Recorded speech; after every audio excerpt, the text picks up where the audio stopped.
지난 12월 3일 밤 미치광이 독재자가 장기 집권과 범죄자 아내를 지키려는 목적으로 국회를 침탈하고 국민을 향하여 총뿌리를 겨누고 반란을 일으켰습니다. 그리고 어제 저녁 때 결국 윤석열은 탄핵안 가결로 직무가 정지되었습니다. 하나님의 은혜입니다. 국민의 승리이며 정의의 승리입니다. 반란의 이유가 국회 해산이든 정치인들 체포든 독재 정권 연장이든 무엇이든 간에 오직 그 목적은 범죄자 김건희를 지키겠다는 것입니다. 사실상 이 모든 반란 범죄도 김건희가 기획을 했을 거라고 저는 생각합니다. 이미 오래전부터 비상계엄을 준비했지만 이 시점으로 맞춘 건 명태균의 숨겨두었던 3개의 휴대폰을 검찰에서 확보했고 그 휴대폰에서 감당할 수 없는 범죄 사실이 드러나는 걸 염려했기 때문이라는 보도가 있고 저도 동의합니다. 그러나 위대한 우리 국민은 이번에도 장갑차와 무장한 군대를 맨몸으로 가로막고 저지했습니다. 그 시간 이후로 우리 국민은 모두가 보통의 일상을 다 반납하고 한 목소리로 윤석열 탄핵과 체포를 외쳤습니다. 그런데 여당 국회의원이라고 하는 자가 이제 국민은 평온한 일상을 되찾았다고 합니다. 그 국회의원의 이름은 곽규택이고 곽규택은 영화감독 곽경택의 동생입니다. 그래서 사람들이 곽경택 감독이 만든 영화를 불매하고 이미 예매했던 표를 반환하고 그래서 받은 돈으로 윤석열 탄핵 집회에 후원을 한다고 합니다. 매일 국회의사당 앞에 모인 수백만의 시민이 평온한 일상을 즐기는 모습입니까? 고등학생을 비롯한 그 수많은 젊은이와 알바를 포기하고 나선 청춘들과 수업을 빼먹고 시위 현장으로 모이는 대학생들의 모습이 그들의 눈에는 평온한 일상을 즐기는 걸로 보인다는 겁니까? 지금 국민은 일상을 살아가는 게 아니고 살아가는 척 살아내고 있는 겁니다. 살아야 하기 때문에 살아내고 안간 힘을 쓰며 하루하루를 살아내고 있는 겁니다. 국민이 평온한 삶을 되찾아서 그래서 저들은 반란 수괴를 여전히 하늘처럼 떠받들고 간신배로 살아온 하찮은 인간들 몇천 그 반란 수괴를 보호하겠다고 하는 걸까요? 결국 본인들도 공범이라는 사실을 반증하는 것뿐입니다. 국가도 국민도 안중에 없이 가짜는 벼슬자리 하나 날아갈까 전전긍긍하며 말 같지 않은 궤변으로 변명하는 저 무리가 그저 가련하게 보일 뿐입니다. 그들은 늘 권력자 앞에 줄을 섰습니다. 비굴한 간신배의 모습도 아랑곳하지 않고 권력을 훔친 독재자이며 범죄자인 윤석열과 김건희의 두 손을 싹싹 비비며 빌붙어서 더러운 권력과 이등을 챙겨왔습니다. 국민과 나라를 위해서 일하라고 선출하고 월급 주었는데 주인이 주는 월급을 받아 처먹는 것들이 그 주인에게 총뿌리를 돌린 겁니다. 도둑 잡으라고 개새끼 먹여주며 키웠더니 도둑을 앞세워 주인을 물어 뜯은 겁니다. 그렇다면 그 개새끼는 당장 몽둥이로 때려 잡아야 하는 거 아닙니까? 저는 보통 월요일부터 설교 준비를 합니다. 그런 와중에 시시각각 급변하는 시국이 이 설교를 전할 때는 어떤 상황이 될지 예측할 수조차 없었습니다. 그러나 이 설교를 하기 전 토요일에는 반드시 윤석열의 탄핵안이 가결되기를 간절히 바라는 마음으로 기도하며 설교 준비를 했습니다. 설교 내용을 수정하는 한이 있어도 반드시 그렇게 가결되기를 기도하며 준비했습니다. 그런데 정말 가결되었습니다. 감동의 눈물이 흘렀습니다. 오늘 본문에도 반란 사건이 등장합니다. 이 반란의 수괴는 다윗 왕의 아들 압살롬입니다. 윤석열은 아주 오래전부터 정권을 찬탈하고 국민을 속이며 독재자로서 장기 집권을 꿈꾸며 사람을 속이고 이용하며 결국 정권을 잡게 됩니다.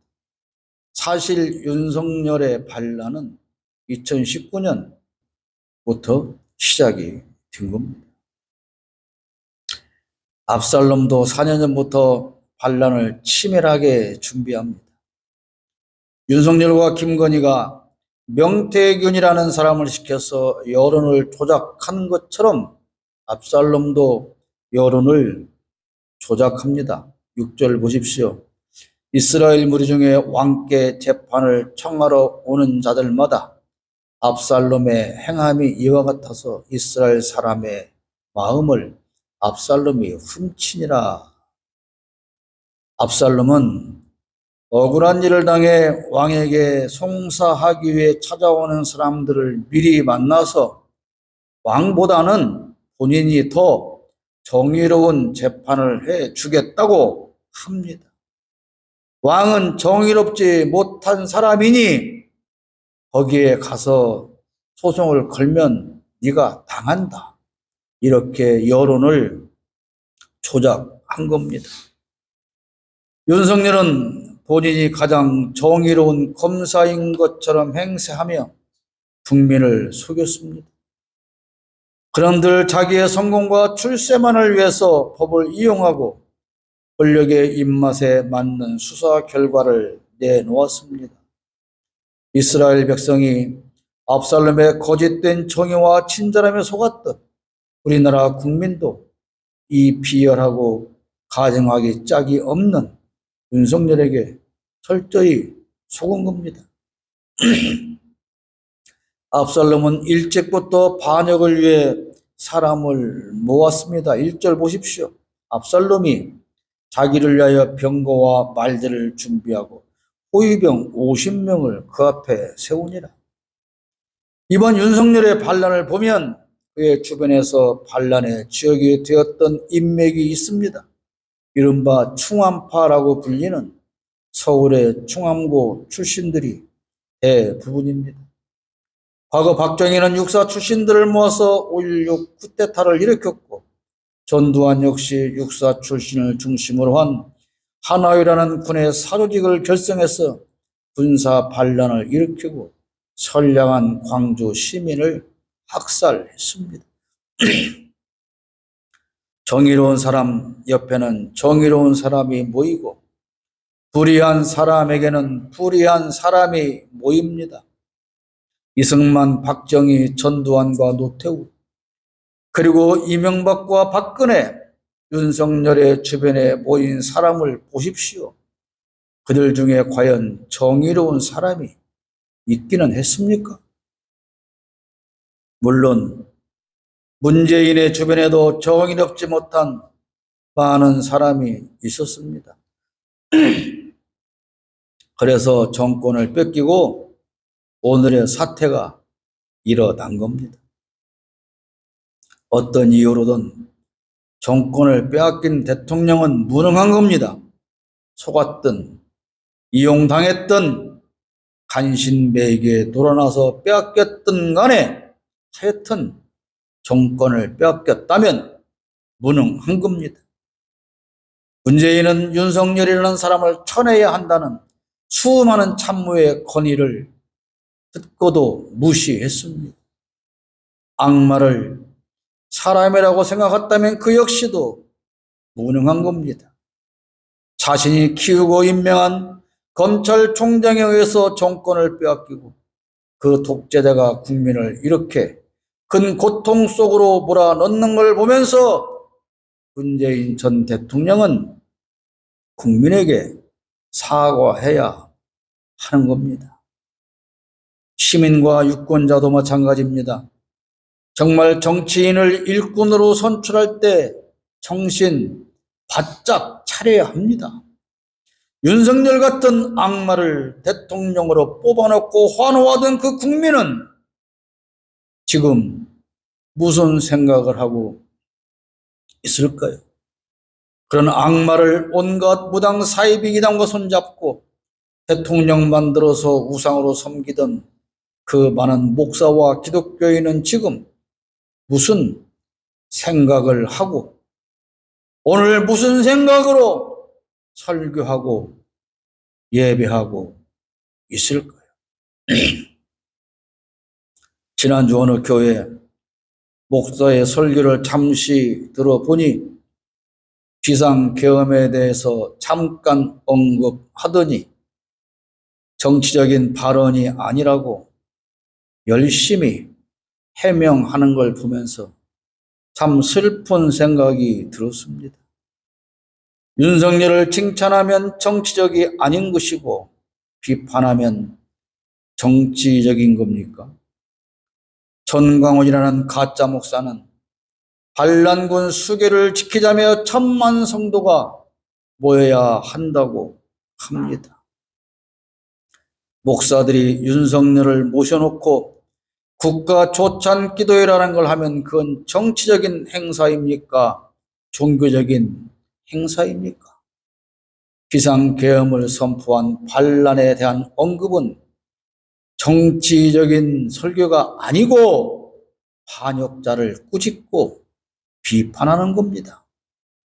정치인으로서 아무런 자격도 없는 사람을 동창생이라는 이유로, 친구라는 이유로, 얻어먹을 게 있다는 이유로 맹목적인 지지를 보내며 투표장으로 가는 국민은 이제 반성하고 정신 차려야 하는 겁니다. 옳고 그런 사람을 구분할 줄 아는 지혜를 구하고 얻어야 합니다. 정치인은 숭배의 대상이 아닙니다. 정치인은 우리의 일꾼일 뿐입니다.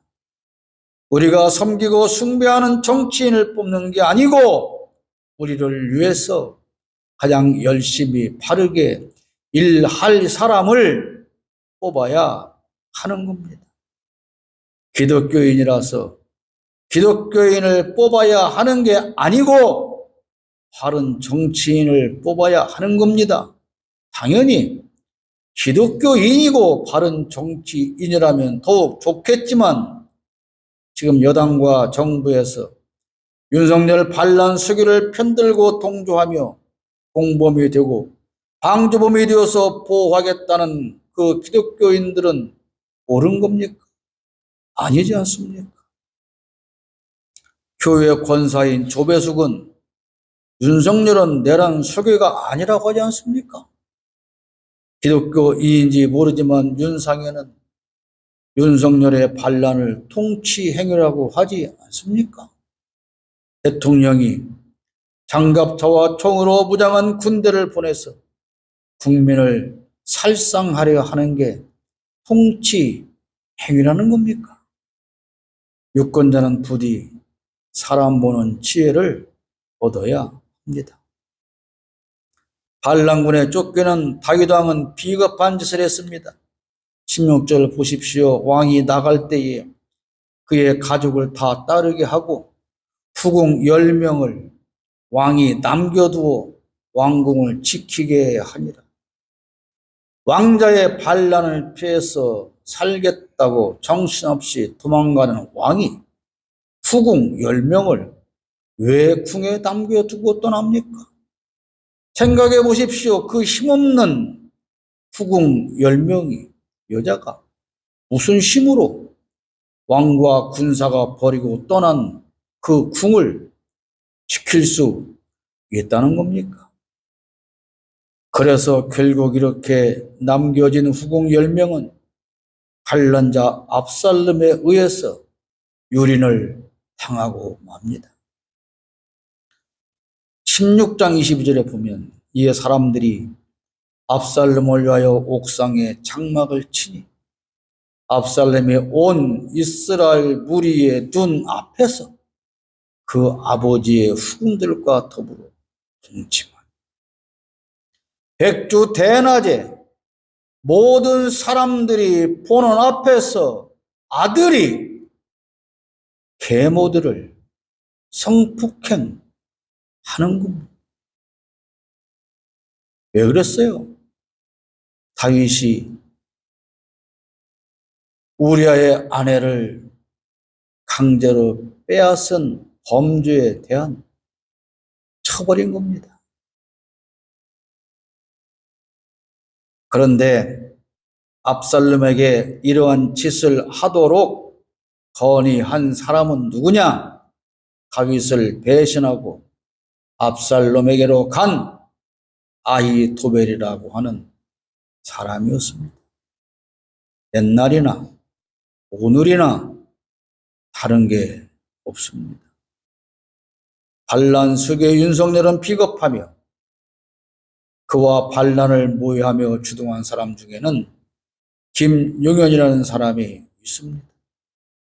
이번 반란에 가담한 사람을 범죄 대형으로 분류하면 윤석열은 내란의 우두머리고 김용현과 3명의 사령관은 주동자고 그들이 명령을 맹목적으로 이행하고 지시한 많은 군인과 경찰 등이 공범이 되었습니다. 반란을 막지 못한 장관들도 공범이고 탄핵에 동참하지 않은 여당 국회의원들도 모두 공범입니다. 저는 일주일 전 첫 번째 탄핵안이 가결되지 못했을 때 하나님의 뜻이 있다고 믿고 말씀을 드렸습니다. 국민의힘이라고 하는 정당을 완전히 없애버리고자 하는 하나님의 뜻이라고 저는 믿습니다. 반란 수괴로서 모든 걸 직접 지휘한 우두머리 윤석열은 그러나 비겁하게도 그 책임을 부하들에게 떠넘기고 있습니다. 분명히 국회를 장악하고 문을 부수고 들어가서 국회의원을 체포하여 감금하라고 지시해 놓고서도 이제 그런 명령을 한 적이 없다고 합니다. 직접 두 번째 통화에서 그런 명령을 하달받았다고 득전사령관이 폭로했음에도 이 비겁한 인간은 그걸 부인하고 있습니다. 왜 그렇습니까? 최소한 무기징역 또는 사형에 처하는 내란 수기로서의 처벌은 피하겠다는 비열한 수작인 겁니다. 그런데 엊그저께 김어준 씨가 폭로한 내용이 사실이라면 내란죄에 외환죄까지 합해져서 결국은 사형을 면할 수 없는 중범죄자입니다. 잔인한 사람일수록 비겁한 행동을 합니다. 윤석열이 바로 그런 대표적인 사람입니다. 그러나 어떤 경우에라도 옳은 길을 따르는 사람이 있습니다. 21절에 이때가 왕께 대답하여 이르되 여호와의 살아계심과 내 주왕의 살아계심으로 맹세하옵나니 진실로 내 주왕께서 어느 곳에 계시든지 사나 죽으나 종도 그곳에 있겠나요? 이때는 다윗 왕의 충신이자 군사 지도자였습니다. 이때는 본래 가드 출신으로 다윗이 압살롬의 반역을 피해 도망칠 때 다윗을 따라가며 지켰습니다. 다윗은 이때에 예루살렘에 남아 있을 걸 권유했지만 이때는 다윗과 함께하겠다고 결심하고 따라 나섭니다. 윤석열이라는 무도한 독재 정권이 시작되면서 많은 국민이 곧바로 촛불을 들고 윤석열 퇴진과 탄핵을 외쳤습니다. 군산에서도 순수한 가정주부 5명이 2022년 8월 27일 윤석열 취임 3개월 만에 촛불을 들었습니다. 저도 그게 옳다고 생각하고 있었기에 기꺼이 그들과 합류했습니다. 무엇보다도 그들에게 빚지고 있는 것 같아서 불편했습니다. 당연히 내가 할 일을 남들이 대신해 주는 것 같았습니다. 그리고 당연히 내가 저들의 맨 앞에 서서 악독한 독재 정권과 싸워야 하는 게 옳고 연약하고 힘없는 시민들을 보호해야 한다고 생각을 했습니다. 기독교인으로서도 당연하고 목사로서도 지극히 당연한 일이었습니다. 물론 많은 사람이 왜 목사가 되어가지고 그런 지옥 갈 짓을 하느냐고, 가짜 목사라고, 사입이라고, 이제라도 회개하고 정신 차리라는 그야말로 거룩한 하나님의 종들로부터 수많은 비난과 비방과 손가락질과 책망을 들었습니다. 사탄의 우두머리라는 말도 들었습니다. 제가 처음 서울 집중 집회에 참석한 22년 11월 집회에서 수만 명이 모인 군중을 향해 외친 건 한국 교회 목사들은 회개하라는 거였습니다. 종교 집회가 아닌 정치 집회에서 저는 맨 먼저 한국 교회 목사들의 회개를 촉구했습니다.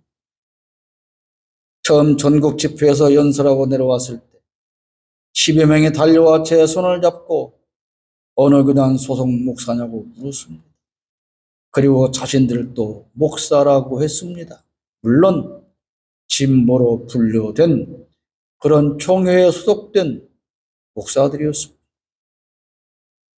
진보의 눈으로 보든 보수의 눈으로 보든 같은 하나님을 믿고 같은 성경을 읽는다면 불의에 관해서도 같은 시각을 가져야 하고 같은 목소리로 비판해야 하는 것 아닙니까?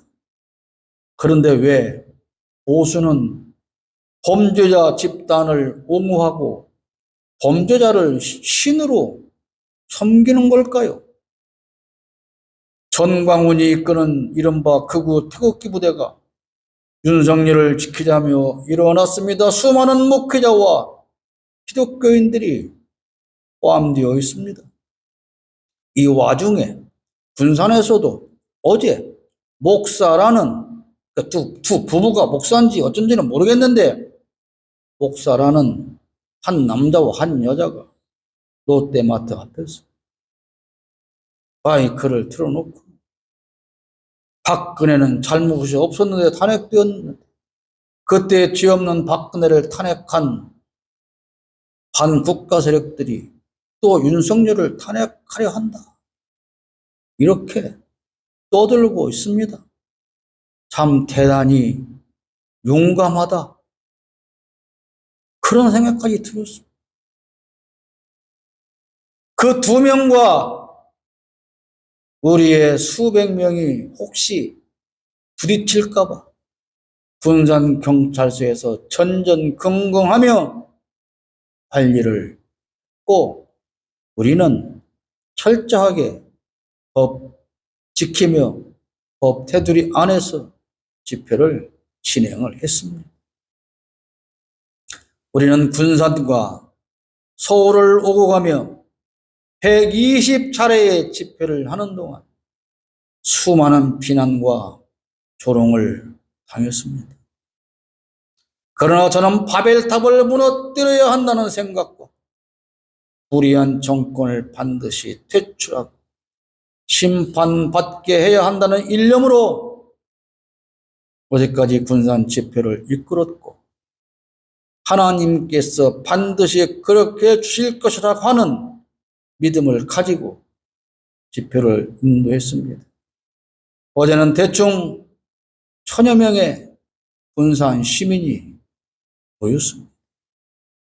지금까지 우리를 외면하던 정당과 거기에 소속된 모든 의원들과 수많은 시민과 시민단체들이 초등학생부터 노인에 이르기까지 모두가 모여서 함께 외쳤고 윤석열 탄핵안이 가결되자 나를 외면하고 그렇게 살았던 그 수많은 사람들이 모두 달려와서 제 손을 잡고 안기기도 하며 어떤 분들은 정말 눈물을 흘리며 엉엉 울기도 했습니다.